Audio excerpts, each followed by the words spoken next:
ಅಣ್ಣ ದೋಷಿ ಅರ್ಥಾತ್ ರೇಪ್ ಮಾಡಿರೋದು ನಿಜ ಅಂತ ಜನಪ್ರತಿನಿಧಿಗಳ ವಿಶೇಷ ನ್ಯಾಯಾಲಯ ಇವತ್ತು ತೀರ್ಪು ಕೊಡ್ತು.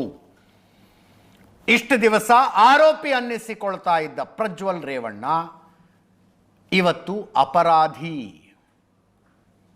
ಎಷ್ಟು ಶಿಕ್ಷೆ ಅದು ನಾಳೆ ಘೋಷಣೆ ಆಗುತ್ತೆ.